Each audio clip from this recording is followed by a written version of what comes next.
Welcome to Pretty Lies and Alibis. Join us as we seek the truth and travel the long road to justice.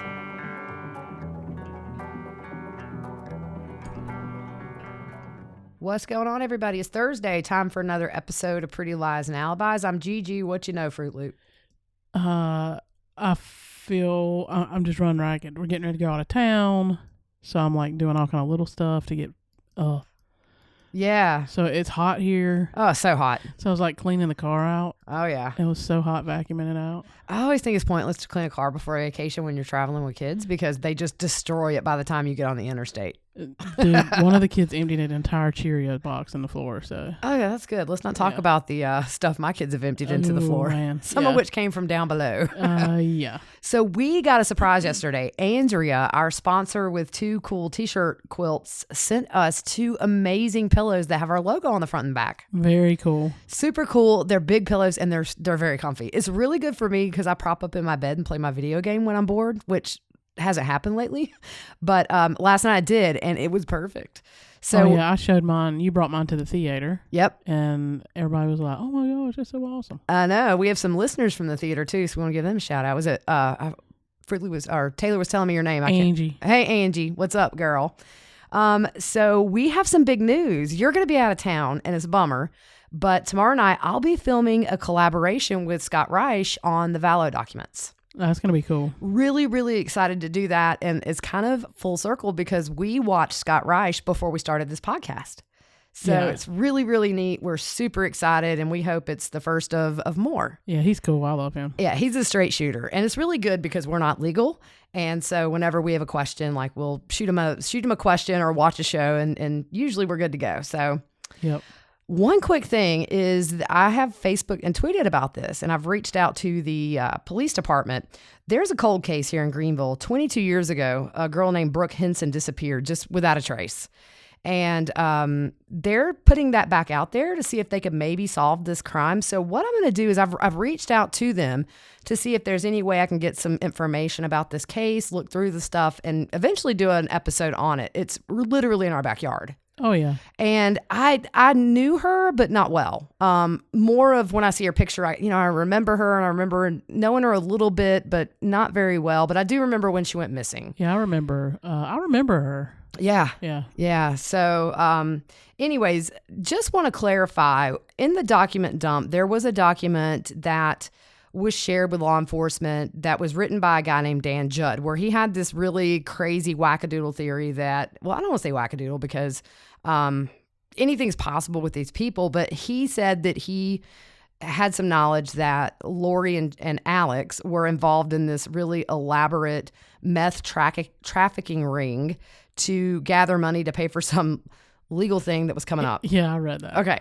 So we put that out there just for people to read. And I think people read it and thought, oh my gosh, it came with the documents. It's a fact. This is what they were looking into. So we're still getting comments on that. I just want to say there's no indication from anything I have seen or read with these documents or in the last almost 2 years that drug trafficking was ever a concern. The only reason I posted that was because of the true beta. Because that is a very interesting theory. It does cause heart failure. We don't know. But I just want to clear up. We're not saying that was even on their radar. Yep. So let's really quickly go through just a little bit of news in the Murdaugh case down here in South Carolina, and then we'll hop right into these documents. All right. So it was revealed this week that Paul Murdaugh was 3 times over the legal limit when his blood was taken at the hospital. In the house following the deadly crash. Sorry. It should be the hours following the deadly crash. In the hours. I was in the house. Yeah. So they took his in the house. No. 3 times over limit. That's huge. And you have to think some time had passed from when he was transported and they actually got the search warrant. I don't know if they had to do a search warrant at that point to get his blood. I think they do. But the time had passed. So if it was 3 times, I bet at the time of the crash it was higher. How was he even walking? Sometimes these people just have a high tolerance, but then obviously his alter ego Timmy came out and wow. Yeah, crazy.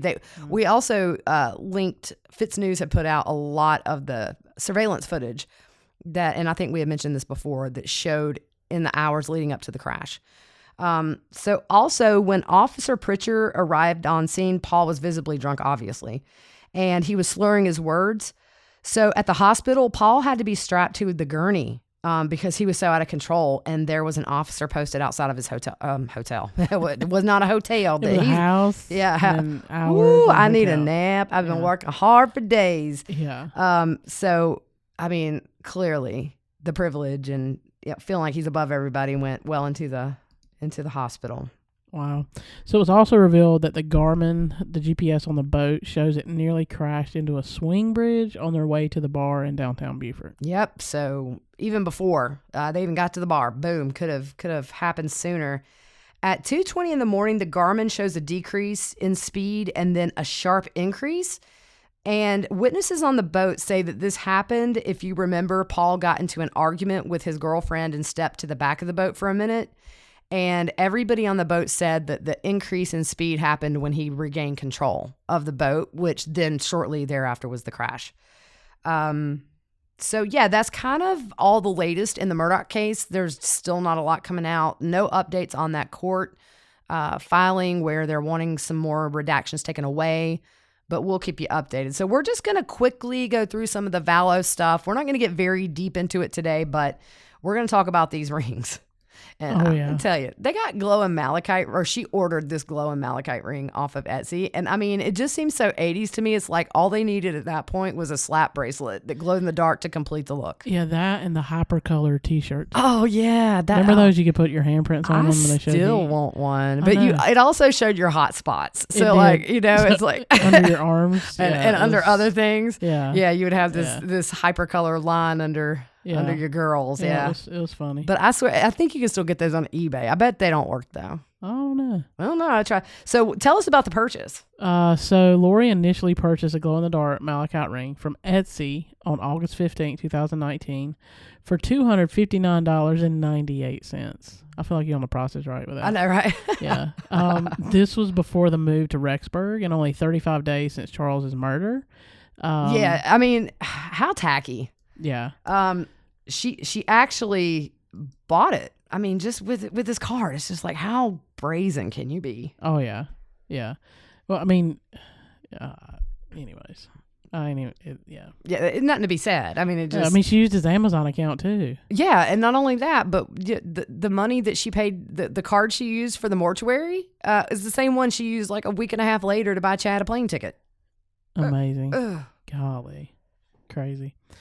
So the delivery address was Chandler, Arizona, at the same house he was murdered in. I mean, gosh, how tacky can you get?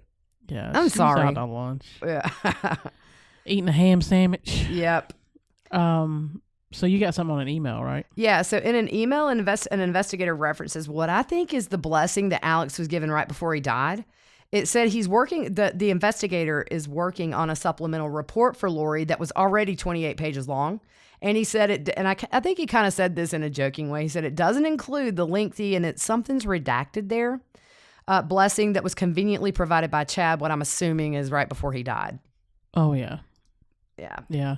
So one investigator says this case will be a great case study for the Southeastern Homicide Investigators Association. It's going to be a good case study for a lot of mental health and criminal professionals, probably for the rest of our lifetime. Yeah. This is a big case. There's so many working parts to this, and we don't even know half of what to unpack yet. So I think we're going to be in our 70s flipping through TV channels, and we'll see a Vallow special. Oh, yeah. It's just, most definitely. Yeah, this is one of those that's not going to go away. Unfortunately for the family, they're just going to have to, this is going to be their new reality, unfortunately. Yeah. And it's like it's always evolving. So there's always change. So even, stuff that investigators investigate, it's always evolving into something else. Right. Yeah.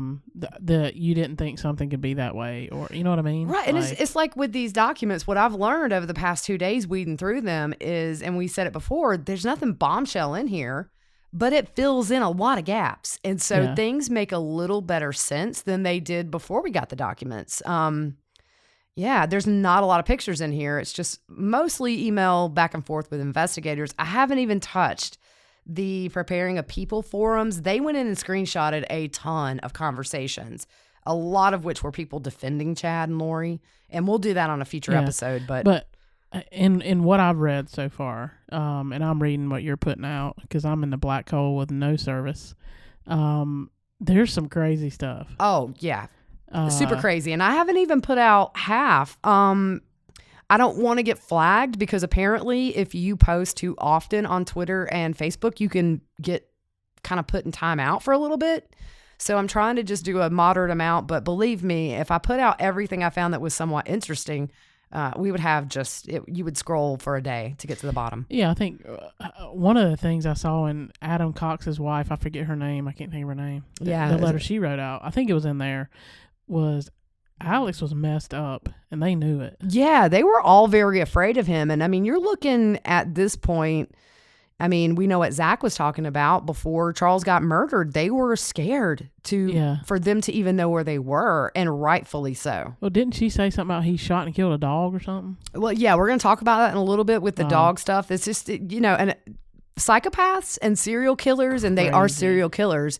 One of the things is they say one of the big clues is cruelty to animals. And Alex did his fair share at the bidding of other people, of course. It seems like Alex was just sort of like this video game character that you're holding the remote and you make him go where you want and make him do what you want him to do. That's just kind of how I see it. And he's evil. Oh, yeah. Because to follow through, but I'm just saying, she sure made a point not to get her hands dirty. Yeah, I was going to say, and she knew how to play him. Yep. And what would trigger him and stuff. Yeah. Now, one thing that came out this week that I did not put on here is that Lori lost a baby it seems like maybe in her teen years. Oh, wow. Yeah. So apparently, she had went to live with Stacy Cox and her husband.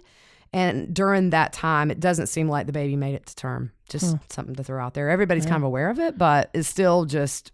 For me, it's just another piece of the puzzle. Oh, yeah. Because she's this... I mean, look, people who are very religious get pregnant. It's, it's not... I don't see that as a religion thing. But some people were like, oh, yeah, she was going to temple before school and ends up pregnant. Well, it happens. I mean, I'm not going to pretend like that don't happen. Yeah. But it's just another thing that shows you, and I don't think it was her first husband's baby, from what I gather. Huh. So. Wow. Anyways. So jumping back in here. So in the files in the order of protection that Charles filed, in the space where it asks for a description of what led you to file. So what does he say? Charles says she told me that she was a god and was assigned to carry out the work of the 144,000 at Christ's second coming in July of 2020. Come and gone. We're still here, y'all. Thank goodness.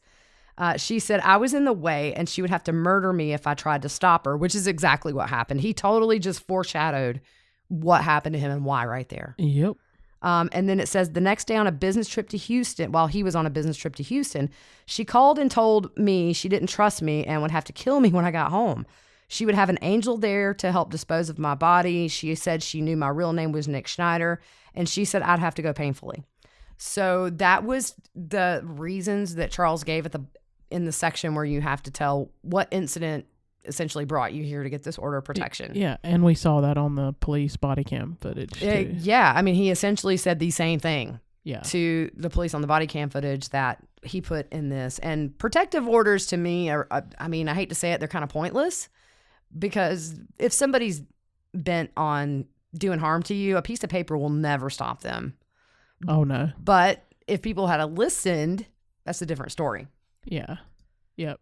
So there was an audio file on Lori's phone titled Lori's Testimony with a modification date of February 25th, 2019. There's a redacted sentence that goes on to say, listening to her testimony, she is self-prophesying and everything she does is because her Heavenly Father tells her to. Then you hear the detective saying, enjoy the listening will really help to understand her thinking. Yeah. So no audio files or videos were released in this dump. We didn't even get I thought we would have got the 40 seconds from Bear World where they had video of Lori, Alex, and JJ on camera, but it wasn't anything. And there was maybe 15 to 20 pictures, and we put out there all the ones that were relevant. Oh, yeah. So in an email from Charles to Lori on March 19th, 2019, I'm just going to read through this real quick. And I think it's out there, but just, again, we're trying to go in an order. Lori, it's been 49 days since JJ or I have heard anything from you or your family. I informed you in the last email that if we didn't hear anything by Monday, March 11th, I would be left with no other decision than to take further action. I'm hoping and praying that praying with JJ that you may reconsider. Therefore, I will keep the house until the end of April in hopes that you'll come see your son. He's doing well. He's actually taking his own tubby, washing his own hair, and getting his own jammies. After his tubby, he actually sits with me for a few minutes and then takes himself to bed. So we can do scripture and he goes right to sleep. He did get his first real haircut and it's adorable as he is. He just loved that boy. Oh, yeah. And you know what's crazy is when Lori was gone, this is the most normal environment I have seen for that kid ever. Oh, yeah. Covering this case right here, this email from Charles to Lori. And it's because she's gone and Charles is stable and he's able to provide that. So he goes on to say he's having fun with lots of his new buddies and cousins. He had his well check in March, and I sent you the form. He's doing quite well. I'm sure you're aware I did withdraw him from school so he could be close to the rest of his family. Of course, he misses Tylee, but if it was your decision to cut that off. He's been homeschooled with an experienced special needs teacher. I make no judgment, Lori. I only wanted what is best for JJ, and having you in his life is crucial to his well-being and development. It makes you sad to think that he had that much faith in her. Oh, yeah. When it ended up being the opposite. So he goes on to say, please see your son or at least call him. He does miss you terribly and simply cannot understand where you went. Please do or say something for him. He deserves it. And he puts please in all caps and Charles. Yeah. Wow. Yeah, I mean... Yeah. I mean, I don't think that there's anything different Charles could have done with the situation he was dealt, other than just picking up JJ and leaving. But, you go back to everybody who knew her before. You just don't think homicide. You don't think murder. Yeah. And at this point, Joe Ryan probably, he's dead at this point, but Charles is alive. So he knows she's having these crazy thoughts and she's disappeared. But at this point, if you remember, they reconcile after this. Yep. So, man, just makes me feel so bad. So bad for Charles. So we have another letter. Why don't you take that one? This is from Charles to Adam Cox. So it says, Adam, open this letter and see what she did. I'm not sure of the relationship with her, if the relationship with her and Chad Daybell, but they are up to something. She created an email alias for me as I've never set this one up. She sent this yesterday and I guess she forgot all her emails are on the computer at my house. I asked her to explain it and she started blaming you, Brandon, and me for perpetuating a scheme against her. Just more of her paranoia. She will not explain it. I'm going to send it to Chad Daybell's wife. Her name is Tammy, and I found her email address on their website. I've got her cell number too. Sounds very suspicious to me. What do you think? Whenever she gets caught doing this kind of stuff, she starts blaming everybody else. Mostly me, you, and Brandon. Brandon and I are the victims of her craziness. I wish you luck trying to help her. I was the only one brave enough to try to get her help in January, and look what happened to me. The whole family put a scarlet letter on me. Maybe now they can see what they're up against. Thanks. He shoots it straight, doesn't he? Oh, yeah. I mean, I'm glad that he at least had Adam and Zach to lean on from that family because, I mean, and a lot of our listeners have said this. It's one thing to believe your family member if they accuse somebody of having an affair. To totally omit a child from your life because of what she says about his father, to me, that tells me all I need to know about these people. Oh, yeah. Didn't call to check on JJ when he was with Charles. Nothing. Just radio silence. And the thing is, JJ special needs, any kid's not going to understand just somebody up and leaving. Right. But then he's special needs, so that's even tougher for him to grasp what's going on. The disruption in schedule is detrimental. Oh, my goodness, to yes. children with special needs. We say it again and again. Continuity in life is everything. Yeah, and the thing, she knew that, and she still... But she's selfish. Yeah. She could know a lot of things, but if it didn't suit her, then she didn't have time for it. Yeah. So we're going to jump over to the attempt on Brandon. They kind of do a little background on this paper. They go through the date of the murder of Charles and that he had a life insurance policy of $1 million. And they say that Lori and Tylee were allegedly present, but outside the house when the murder happened.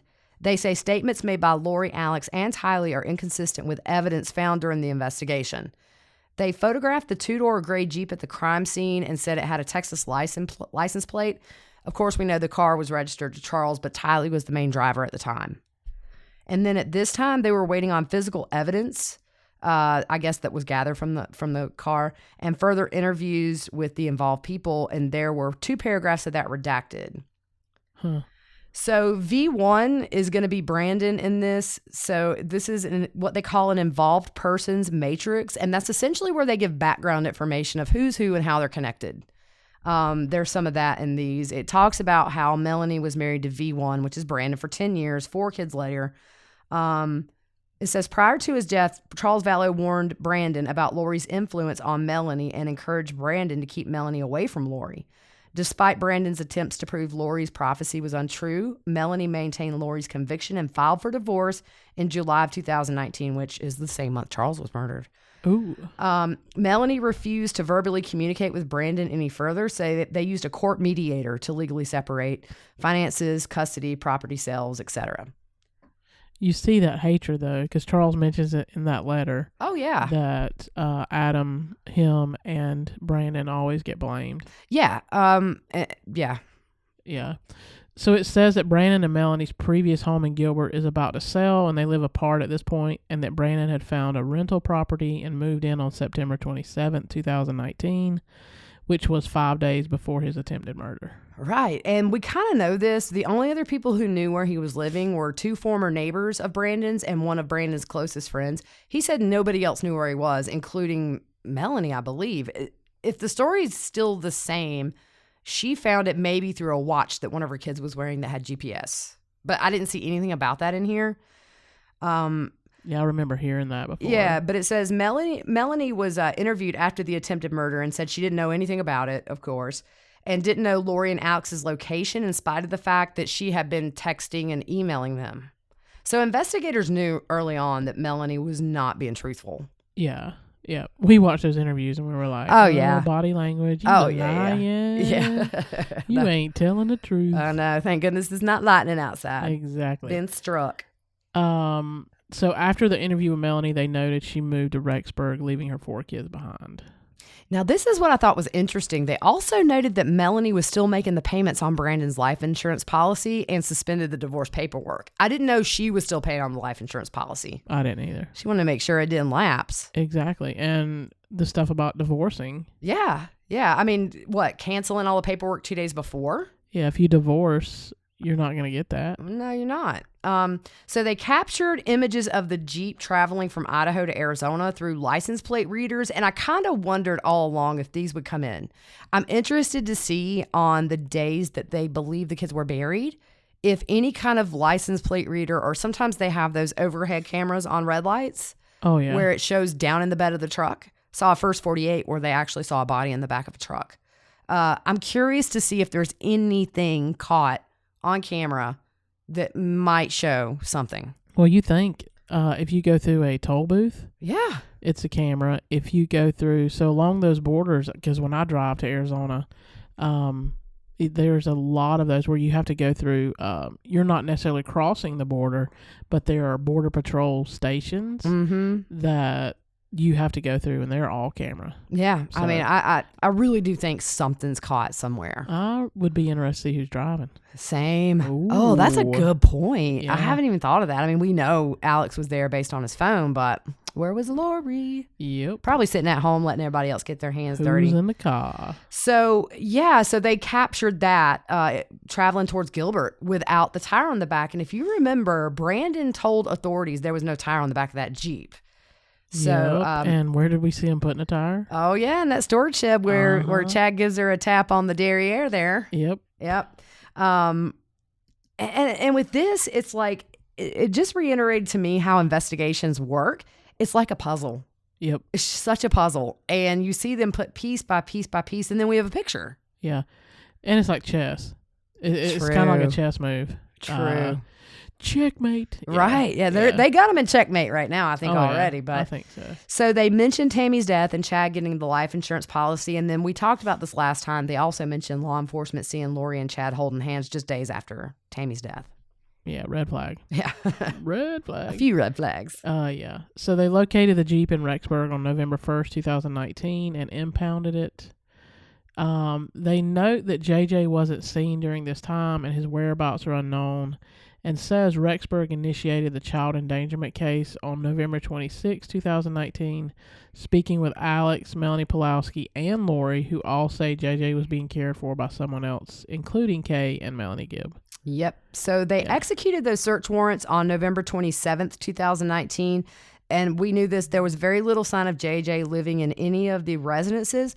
It doesn't tell which apartment, but it says the only things they found of JJ's was 2 backpacks with kids' belongings and a prescription for JJ that was actually filled in January of 2019 in Arizona. Yeah. So if you remember, the night before the search warrant, they all scattered. They all left. Rats leaving the ship. Yep. Cockroaches when the light comes on, as Kay says. Yeah.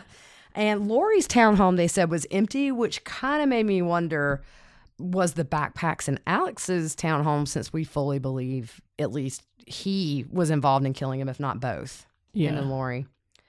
So when authorities reached out to Kay, JJ's grandma, about the prescription, this one here, this was, I think, just needed for his sleep, and that had not been filled since March of 2019. So you look, he was murdered in September. He went a very long time without his medications. Yeah, that's horrible. And do you remember Lori saying that sometimes when she needed a break, she would just give him his sleeping medicine early so he would go to sleep? That's horrible. Oh, yeah. That's terrible. Yeah. We talked about it on the last podcast. Yeah. Because Kay mentioned that he seemed different. Yeah. So... And so this is kind of where we start to fill in those gaps. This is the time when Kay emails the detectives and says, hey, I found these things on Amazon. So right after the search warrant is when Kay logs onto Charles's email address, finds the Amazon purchase. She mentions wedding dresses, all that kind of stuff. And I think this is really when it vamped up. Oh, yeah. I think they knew Chad and Lori were having an affair, and they were definitely suspicious. But when you're seeing wedding bands and all this stuff, I think this is the time it went full throttle. Yep. I totally agree. Yep.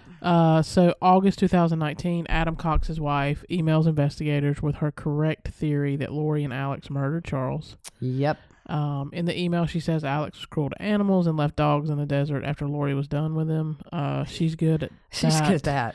He also shot and killed another dog because the dog was no longer wanted. Oh, good. Yeah. There's nothing... Citizen of the year. Right. There's nothing redeemable about these people. No. You have to wonder, do their parents... I mean, from what we know, they're not the most salt of the earth people.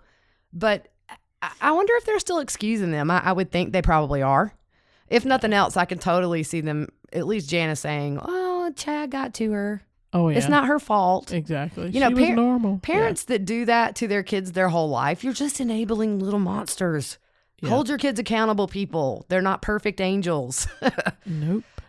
So that's kind of where I am I'm further, but I'm trying to put it all together. We're going to have a lot more episodes about this because there's just so many little nuggets. There's a couple of pictures. We're trying to figure out who is in them as surveillance pictures in Hawaii, but they're very pixelated. So that's kind of it. So just again, Scott told me this would probably be put out around Monday, this collaboration. So keep your eyes peeled for that. We probably won't have an episode before then just because you're out of town. And that's crazy by the time you get back and get settled. So I'm thinking maybe Tuesday-ish we'll be back on with another one.